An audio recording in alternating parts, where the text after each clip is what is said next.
What's up, guys? It's Lord Both here for another video, and if Hollow Knight Silksong doesn't win Game of the Year, which I don't think it will, it might end up being the most profitable game of the year, if not the past few years, because there's already a ton of data backing up the fact that this is the most successful game of the year, no matter how you slice it. This comes to us from Insider Gaming.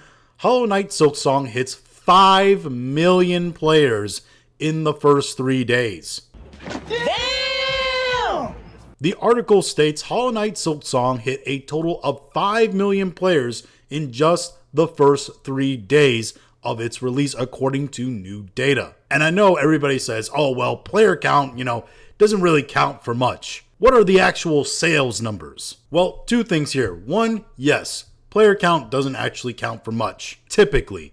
But when your player count is in the millions, yeah, typically, depending on the massive or small amount of costs it took to develop the game, you're usually doing pretty good in the profitability sector. And this game, despite the fact that it took a fairly decent amount of time to actually produce, I don't think was super expensive to produce. Secondly, we do have some of those sales figures for you. Hollow Knight Silksong sells 3 million copies on Steam. Here comes the money.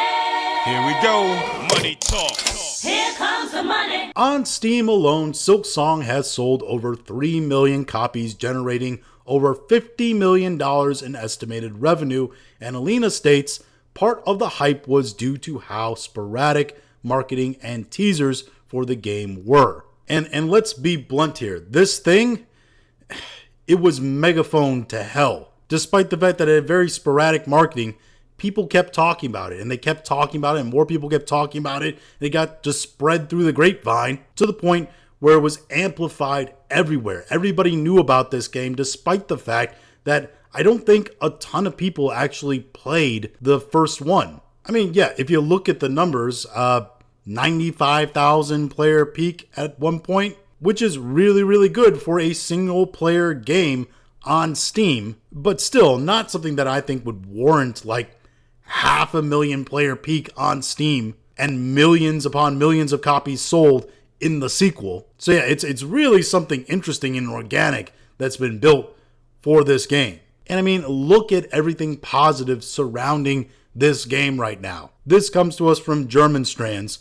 Some of Hollow Knight Silksong's stats. 535,000 Steam players on release day, 91.7% positive reviews, overwhelmingly positive, #1 top 100 selling Steam games by revenue. There were issues on Steam, Nintendo Store, the PlayStation Store, and Xbox Store due to high player traffic. Yeah, all the storefronts crashed when this game was released. Everybody heard about that. It was that popular that the storefronts just couldn't keep up with the amount of people trying to buy it all at once. Players on PS5 were kicked out of the game because the servers were overloaded. 248,000 live viewers on Twitch. 9% of all Twitch are watching.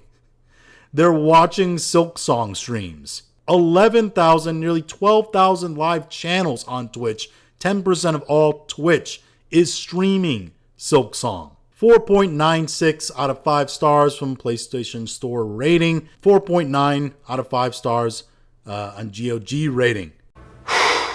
Boy, that escalated quickly. So yeah, this game, according to all the metrics, all the numbers, is wildly popular, wildly successful. The only thing is the price point, $20, it being a Game Pass game, that might eat into some of the profitability. So it all really depends on, say, like Expedition 33, which is $50, and that sold 3+ million copies, I think like 5 million copies, something like that, and still counting. So in terms of profitability, how much net revenue they make between the two of them, the two that I think are definitely the competitors for Game of the Year, it's really kind of a toss-up. Because I think Silksong is actually moving more copies, but I think Expedition 33 is making more money per copy. So that's kind of all up in the air. Of course, with success of this size, though, does come certain complaints among large swaths of the audience. Oh, come on! This comes to us from IGN. Hollow Knight Silksong developer Team Cherry reveals first post-launch patch notes, makes slight balance adjustments in early game. Yes, if you guys weren't hearing online, one of the things people seem to be complaining actually about Hollow Knight Silksong is that it's too hard. Oh, I'm sorry. Did you get addicted to crack? Did somebody get addicted to crack? Now listen, I've played the game myself. I'm not too terribly deep in. I do think that certain things are more difficult than others. And yes, there are times where I said, oh wow, that's totally bullshit. But guess what? That's been the history of video gaming. Sometimes you run into things that happen that make you go, hey, that was total bullshit. Then you know what you do? You learn to adapt and overcome it. However, I do see why they might be doing this. Because when you have this many people playing your game, you have a lot of normie gamers coming to the table. And normie gamers, a lot of them get turned off real quick by very challenging video games. I think I might have just gotten scammed. You got to do missions, and then that's how you unlock it. Okay, I'm gonna be honest with you. I'm gonna give that a massive L because I got this game solely to play with the Halo stuff, and you're telling me I gotta earn it? I spent $40 to then go have to play the game? As the article states here, in terms of balance changes, it looks like the patch makes Silksong slightly easier, which will be welcome news to those who are struggling with the game. Silksong is one of the biggest launches of the year, hitting huge player concurrent numbers on Steam alongside a positive reception from critics.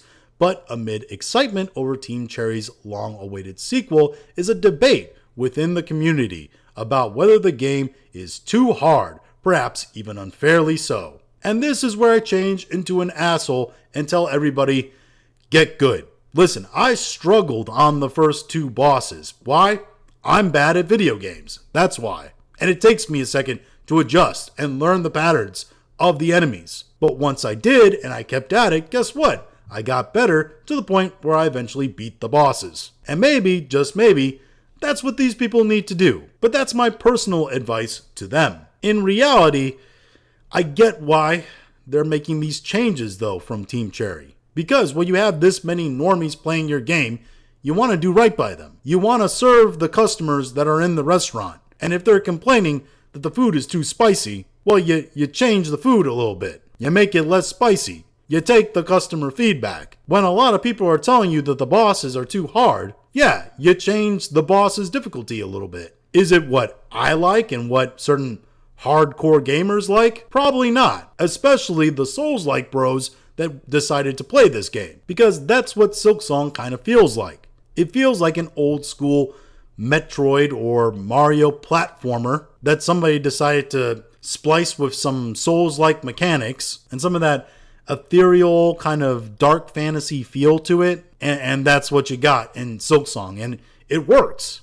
The problem is that all these normie gamers that came in were not expecting this platformer with combat mechanics to probably be this hard. A lot of them might be introduced to Souls-like mechanics like campfires in the form of rest benches, or the idea of having to collect all your items after you die for the first time. So I get it. I get them trying to make it a little bit easier and a little bit more accessible for the larger overall normie audience. I mean, how is somebody that like plays COD brain rot every day gonna approach that? It's gonna be difficult for them, okay? That's what we're doing here. We're making sure that our game is COD brain rot approved. I like that they also state here, it comes as no surprise to see Silksong's early days mods dominated by those which make the game easier.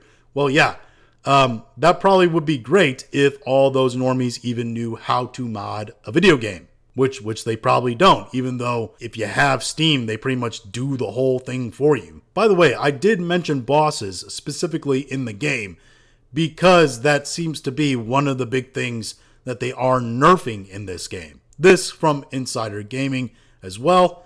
Hollow Knight Silksong devs are nerfing early game bosses with new update. The article states here, Silksong's new patch will introduce a slight difficulty reduction for early game bosses such as Morwing and Sister Splinter. So obviously, these were the two bosses people were overwhelmingly complaining about. Now it's plausible that these were broken bosses. I don't know, I haven't played against these bosses yet in the game. But in general, reducing the difficulty of bosses is highly frowned upon in the video game community and definitely will split the fandom.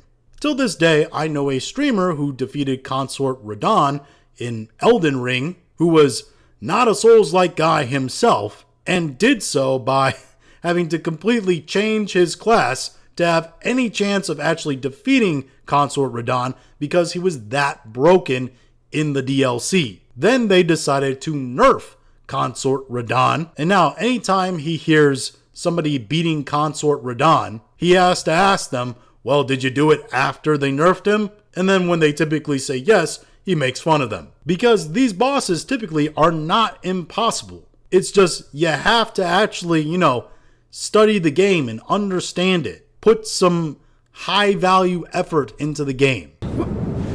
He's out of line, but he's right. And I get the other side of the argument, which is, this is a video game. I'm supposed to be relaxing. I'm supposed to be having fun. And you're making it work. I get that side of the argument too, about how games should be more approachable for the lay player. But I will also say that, when I was a kid, there were games that were really difficult. And I would have really had to try hard and figure out and understand to beat them. And sometimes, you know what I did? I gave up because I just wanted to relax and have a fun experience. I didn't want to put the work in. There's nothing shameful in that. I went and played something else. Then, when I had time and I actually cared enough, maybe I went back to those games and tried harder. Because sometimes you have to accept the fact that some things just aren't for you. It's as simple as that. Whether it's because of its difficulty or its style and aesthetic or how it functions, like I said, I don't like Souls-likes. I don't like them specifically because of how they're set up and their mechanics and all of that. And then when you accept that, you'll probably have more fun trying to find games that fit more within your wheelhouse. And I know this sounds like a very polite way of saying get good. And that's mostly because it is. But that really is kind of where we are in the state of gaming. It's either we pursue that kind of thinking or we go down this road of, oh, so many normies like this video game, let's just make it brain rot easy. Which the idea of that happening, which is what kind of is happening, is a little daunting for the video game landscape. But hey, those are just my thoughts on all this. If you have your own thoughts, go and leave them in the comments. If you liked this video, go ahead and like, share, and subscribe. If you didn't like this video, appreciate you watching all of it, and we'll talk to you again later.